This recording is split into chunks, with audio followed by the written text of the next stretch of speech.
This video is sponsored by Squarespace.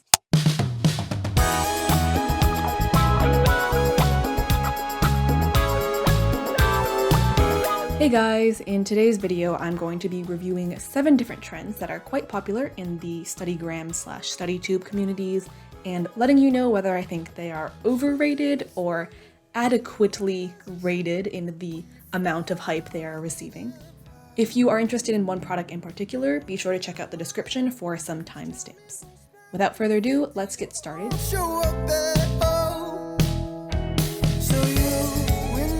The first trend we're going to be discussing in this video is the iPad Pro.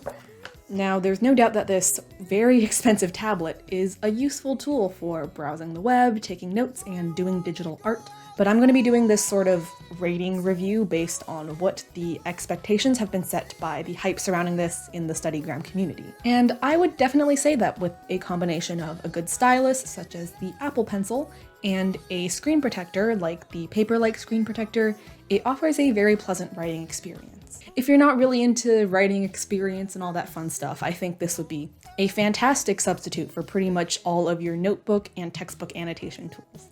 But if you're like me and you love the feeling of writing with a pen on paper, it's not even close to replicating the experience. Of course, take this review with a bit of a grain of salt because you might know that I am a stationery fiend, but if you're not as picky, maybe you won't find these issues with the iPad Pro. This is the main reason I'd say the iPad Pro is overrated for the expectations set by the wider Studygram and StudyTube community. It's often hailed as this end-all be-all of digital note-taking, something that can entirely replace all of your notebooks and textbooks and printed out papers and anything else that requires paper. And I'm sorry to say that it really does not. The writing experience just isn't the same. And besides feeling different in a very tactile way, I find that I can't write quite as quickly on an iPad Pro as I can on pen and paper. It takes me a little bit more effort to form my letters in order to keep them neat, and as a result I have to write quite a bit slower, which can be a problem in faster-paced lectures. Despite everything I said earlier, I still love using this device and I don't regret buying it. But that's because I had different expectations for it than the overall hype in this community. I mostly use it for digital art and for annotating documents. And within those purposes, it's been an absolute lifesaver, since I can just download my readings and annotate them in GoodNotes instead of having to print them out and waste paper. For the specific hype around it being a digital note-taking godsend, I'd say it's overrated.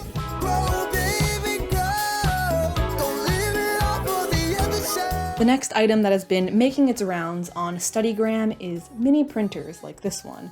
I have one from Poooliprint, but I've also heard of other brands such as phomemo, and Canon. These are little tiny printers that print using thermal ink technology, which is meant to sound fancy and advanced, but it's really just what they use to print receipts and cash registers. And at the very least, these printer products are not a scam. They do actually do the job they're meant to do, and they do them quite well. I was pleasantly surprised at the print quality of my little Poooliprint printer. Now, full disclosure, I got this one for free, and I've enjoyed fiddling around with it, but if I had paid the full $70 to $100 price tag, I would be pretty disappointed. Like, yeah, it's kind of cute, but it's so unnecessary, especially for this price tag. But if you have the $70 just lying around to spend on one of these, you might as well just get an actual printer, since that would allow you to print in full color, since the thermal printers can only do black and white, and you can get a higher resolution. And with a real printer, it costs less to maintain than one of these mini printers, because, you know, on a real printer you can just print with regular paper or regular sticker paper, which is much cheaper than the refill rolls for a little tiny printer. So yeah, these are definitely overrated.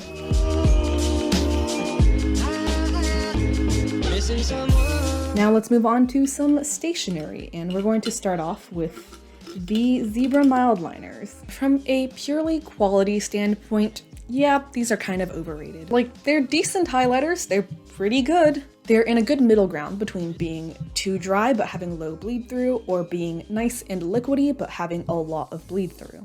They also come with a little marker end, which is quite useful for doodling and journaling. The dark colors do tend to be a bit more problematic with their level of bleed through, but Overall, I'd say the line is pretty good, just not the world's most magnificent, perfect highlighters ever. But let's go back to the concept of the expectations being set by the Studygram community. These highlighters are hyped up because they come in a lot of cute colors, not because they're some sort of masterwork of stationery engineering. And yes, indeed, the colors are beautiful, stunning, never been done before in the realm of highlighters. They're the only highlighters that I use because I would sacrifice anything for the aesthetic. Overall, I'd say these are adequately rated.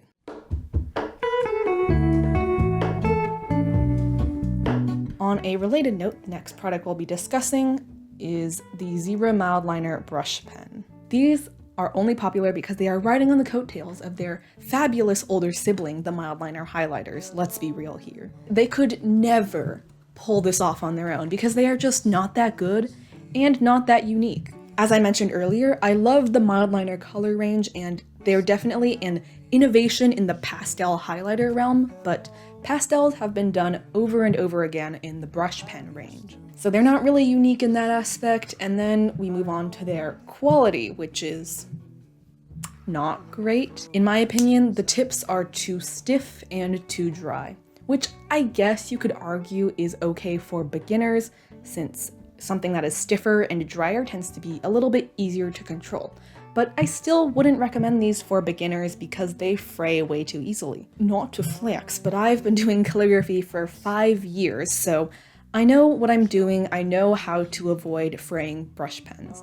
And these frayed way faster than any other brand of brush pen I've used. So if you were a beginner who hadn't yet learned how to control the pressure on a brush pen, it would be way too easy to ruin these pens. I haven't exactly been nice in my reviewing of these products, both in this video and in my stationery reviewing video that I will link in the cards, but I'm still keeping them and using them simply because I've already bought them, so I might as well use them. But I wouldn't recommend you go out and spend your money on these unless you've got some sort of compelling government interest in matching your mildliner colors to your brush pens or something. So overall, definitely overrated. Hello, moon. The next item we're going to discuss is a bit of a pronunciation journey. I'm going to do my best here, but my Swedish followers, please feel free to correct me in the comments. We're going to be discussing the fjällräven kånken backpack. Now, I am fully convinced that this brand is not just another Instagram fast fashion trendy type of brand. These bags are built durably and they're built to last. The company uses production methods and materials that aim to reduce waste, and they've committed themselves to environmental and worker welfare, which is why the bags cost so much. The brand does a lot of work for sustainability and for preservation of the environment. I'll link a video from the YouTube channel Our Changing Climate about the brand if you'd like to learn more about A, their environmental efforts, and B, how that contributes to the price being a little bit high. I find that it's worth a little bit extra of my money to support a brand that works towards sustainability in these ways. You know, if you're interested, it'd be even better to buy it secondhand because it'll cost a lot less and it's more sustainable to buy it secondhand. I don't think I can authoritatively speak to the general hyped up use of this bag as a school backpack. I have the mini version and I kind of use it as a purse but not a purse, rather than using it for carrying my books and supplies around a campus. Therefore, I can't fully evaluate how comfortable it is for carrying a lot of school supplies for a long period of time. But for the time that I have used it for a smaller amount of items, but for a long period of time, it's pretty darn comfortable. Also, aesthetically, I found it's pretty attractive for the past 5 years, so it's not just a fad, it's a pretty timeless look in my opinion. You know how when you've looked at too many different backpacks and they're all okay looking but kind of bland and they all start to blend together? Something about that slightly ugly utilitarian look just adds spice, makes it stand out, and I just like the way it looks. Take my verdict with a grain of salt, but I'd say it is adequately rated.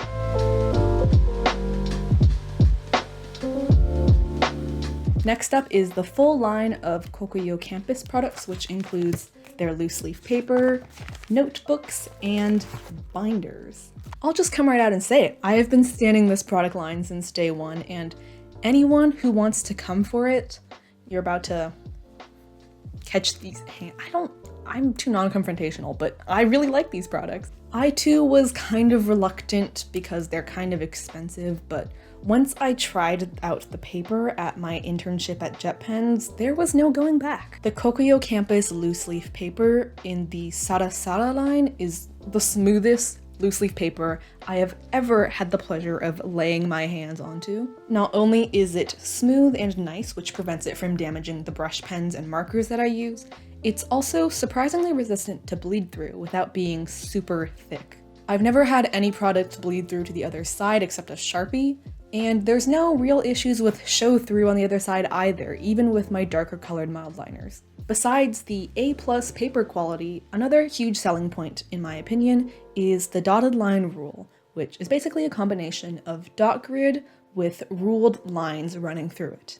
This pattern is really useful for note-taking. It makes it easy to organize your information in tables or just generally keep it vertically aligned. Everything I just said also applies to the notebooks, which have the same paper quality, and a lot of them also have the dotted line rule. A lesser known portion of this product line are the binders. I've tried two of the Kokuyo campus binders, which are the slide format and the notebook format. They both work in a way where you just pull on a tab in order to make the rings open, which is honestly a lot less stressful than the aggressive pulling apart and loud clanking of a traditional binder. Y'all who have been watching me for a long time might remember that I like this paper and the notebook binder style so much that I put them in my collab set with JetPens. They are most definitely adequately rated and possibly underrated.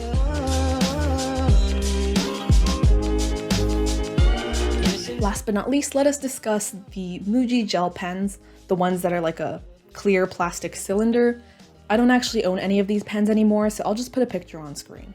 The ink is fairly smooth enough, I guess. I've only ever had one of them just completely stop working on me, but there are two major issues that I cannot get over. The first is that the ink takes forever to dry, even the quite thin 0.38mm ones. If you like to take notes or bullet journal in the traditional aesthetic studygram way that includes quite a bit of additional doodling, it's not gonna work. They smudge a lot when I use them with highlighters or even try to erase pencil markings from behind them. It is just not fun to use and my hand gets cramps. I guess personal preference can vary, but I just don't see how a plain plastic cylinder is ergonomic to anybody.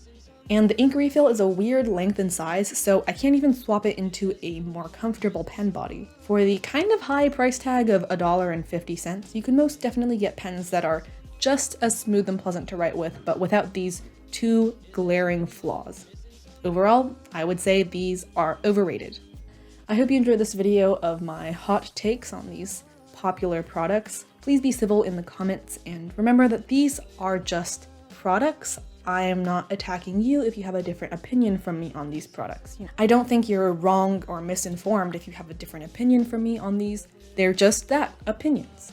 One product that definitely isn't overrated is Squarespace, the sponsor of today's video. Squarespace is an all-in-one website building platform, and one of my favorite features is their templates.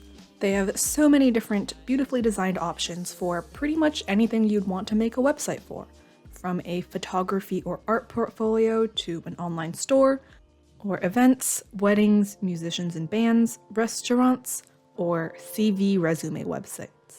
These templates are also mobile responsive, meaning they'll reformat themselves to look great on screens of any size. And the website builder makes it easy to customize your template to your own color palette, font, and other design preferences.